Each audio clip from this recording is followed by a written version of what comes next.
30万是不是一定要去买一台洋品牌？中国人造车这些年可是一路这个筚路蓝缕往前冲哈。最早大家是很努力的去制造一个10万块的一台车子，比如像吉利做了博越、博瑞，证明自己可以去做好10万块了。再到后来，我们看到吉利和沃尔沃成立了这家公司叫领克，他们做了01这台车，试图去突破到20万的区间里。那今天我们再一看的时候，领克已经出到了一台全新的车子，领克09，这个就已经是30万的区间了。所以我要问大家的是，30万的区间里，你是要去买一台洋品牌的合资车，还是说来买一台像领克09这样的车子呢？对于领克09，全网已经有很多的资料了，但是我们今天所要拿到的是不一样的一手，因为我们今天要把这台车开起来，这可能是全网第一条把领克09做动态测试的一条视频了。今天呢，我们在的是眉山工厂，这个地方也下起了小雨，希望我们今天所有的测试能够顺利的进行。Let's go。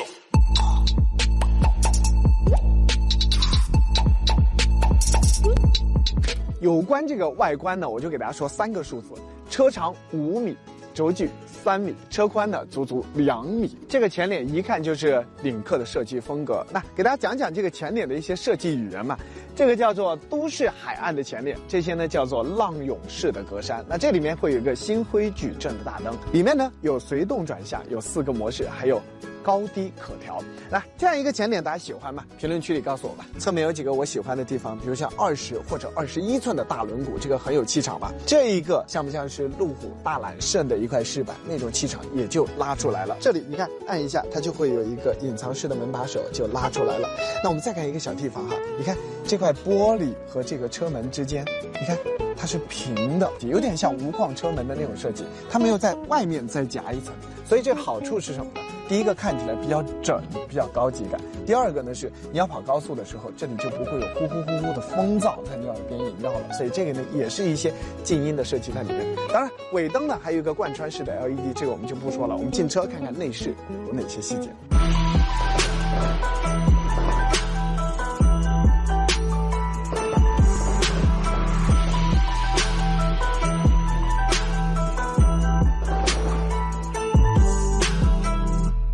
像这种车进到内饰，你可不就属液晶屏嘛？12.3寸、12.3寸，再加一块 HUD， 你以为3块屏就解决了吗？不是，这里面还有一块屏，这里有一个空调系统专用的一块屏，所以这台车其实有4块屏在里面。再比如像我们看到 BOSS 音响在里面了，一套 Nappa 的真皮也在里面了，而且这个 Nappa 的真皮呢，有通风、有打孔，还有一些反毛皮的设计，所以整个呢包裹感会来的特别足。这里面有一个我喜欢的小细节，就是这块饰板，这块饰板和领克05加其实是做的一毛一样的。这个东西据说特别贵，然后你再往上看一下这个空调的出风口，这些都做的是非常细节的小东西。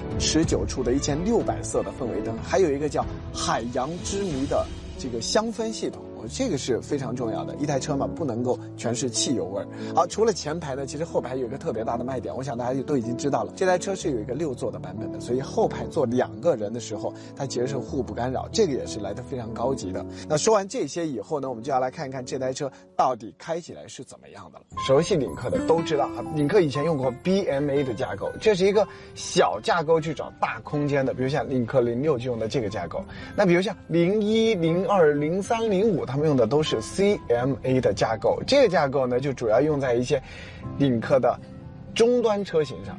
那这一次到了09的时候，领克到底会不会把这个 CMA 一下把尺寸拉得特别大呢？其实没有，这里面用的是一个 SPA 的架构了，啊，这个 SPA 呢跟我们晚上12点钟就是泡温泉那个 SPA 它不是一回事哈，这个是沃尔沃的一个高端的扩展模块架构，它可以去拓展出很多的不同的类型，比如像它可以拉的轴距很长，变得很高，这个组合像乐高一样很快的去做出一台车型来。它第二点是，它还可以让很多的车型在 SPA 这个架构下去共线的生产，所以沃尔沃其实是把它的一些高端的车型都来用 SPA 的，比如像我们看到的 S90。XC90 这些车才会去用到 SPA 的平台，这个呢它里面也包括一些电子系统啊等等的一些数字引擎 Lincoln Connect。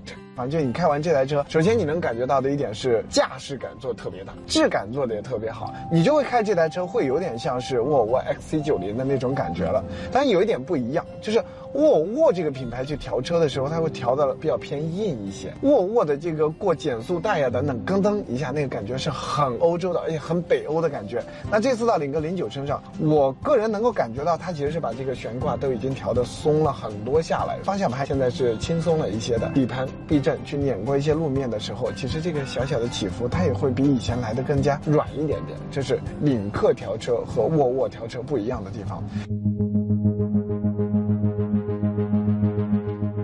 好的，那我们现在开始试一下滑轮组了哈，看这台车在3个轮胎打滑的状态下，到底要挣扎多久才能出来。走你，第一个滑轮毫无压力。好，那我们继续再往前走。好。好，现在已经落在坑里了。我们现在要做的事情就是一脚油门过去。是的，3、2、1，走。这个时候应该是第一个动作是把前轮的动力给你切掉了，然后呢，全部给你把动力丢给后轮，然后这个时候后轮发现，哎，不对，还有一个轮胎打滑，这个时候也把右后轮也加了一下制动力。我觉得这个过程，大概1到2秒左右的时间，还是非常不错的一个成绩。好嘞。那往上了啊，挂 D 档，松刹车，走你。现在前轮上了，后轮也上了。哇 ，OK， 顺利入库。刹啊，刹一脚啊。又来到了这个角度，架子不会垮了吧？不会，这车多重？2吨多一点。2吨的车，赶紧走吧。2、1，走。没有打滑，这时候打滑真的很可怕。是的，这个如果一打滑呢，尾巴呢就经常会伴随着一些晃动。对，所以如果一晃动，从架子上掉下来，那个才是最可怕的。好，现在我们目前是车子快直了哈，再往前一点就直了。对。好，我们就开始往下了。这个油门一定要细腻，不能一脚油干下去了。是的。呜呼呜呼呜呼呜呼。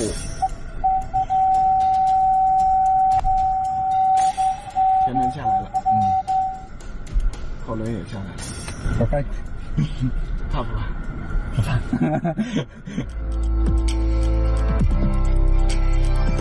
那我们就在这做0百的加速。是的。那我们过去看看车吧。好。这个是 PHEV 的版本，所以这个相当于动力系统就是沃尔沃的 T8， 你们叫它 T8 动力，对吧？这套系统的功率有多大呢？317千瓦，也就是430匹马力，然后扭矩呢会有659牛米。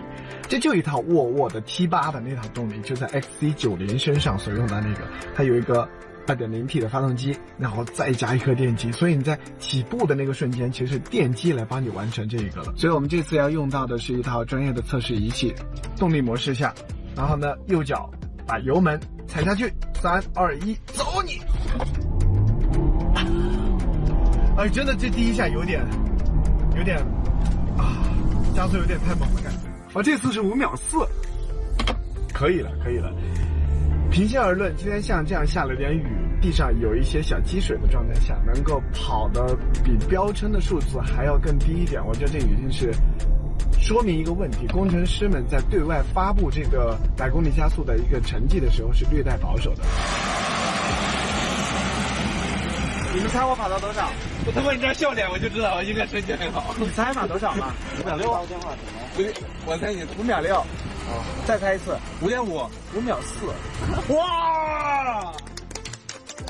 南哥，刚刚跑到的是5秒4，这个成绩在你们的测试里面算怎么样的呢？算是非常 OK 的喽。那你们这一套的插电混动系统，它结构是什么样的？是 P1 加 P4 的形式。我们的 P1 系统主要是充电功能，另外是有一定的辅助起步。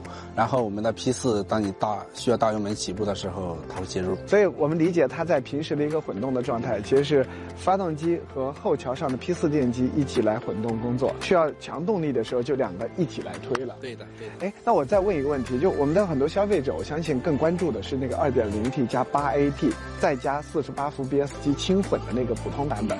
像那个100公里加速，你们能做到多少？这个 BSG 版本我们能做到8秒以内。那因为今天我们的一个情况呢是道路非常湿滑，所以我们没有去做100公里的一个制动测试了，所以我们也问一下谭工啊，你们自己做出来的刹车那个距离大概有多少？我们的 BSG 版本刹车距离在37米左右，我们的 PHEV 版本刹车距离在38米左右。那接着我们的测试呢，测了它的动力。我觉得如果是我的话，我会喜欢那套 PHEV 插电混动的版本，但如果绝大多数消费者应该选的都是这个 2.0T 的48伏的系统，那这一套系统我觉得平顺性、动力性都还是挺不错的。另外一点，操控性的方面，今天下了一点小雨，可能做了一定的影响吧。4驱系统我们试完以后也是觉得挺杠杠的，电子系统的介入会来得非常的快速啊。那我们还是回到今天我们讨论那个话题，中国人造车的这个路其实是非常艰辛的，价格走得越高，中国人去接受这些中国人造的车就越来越难。你反过来去想一件事情，好像我们拿30万去买一台合资品牌的车，空间没这么大，平台架构没这么好，配置没这么高，动力没这么强，4驱没这么好，但是很多人还是愿意拿着钱贴上去要去买这台车。而现在像领克09做了一台这样的车子的时候，你愿不愿意来买呢？其实领克在过去的这5年的时间里面是收获了一批的忠实的拥趸的，尤其像领克03加那种年轻拥趸。现在我们看到09做出来了，这是一个挺高级的一台车子了。那你觉得像这样的一台车子卖一个30多万的价格，你能够去接受吗？还是说你非得要去信任一个洋品牌呢？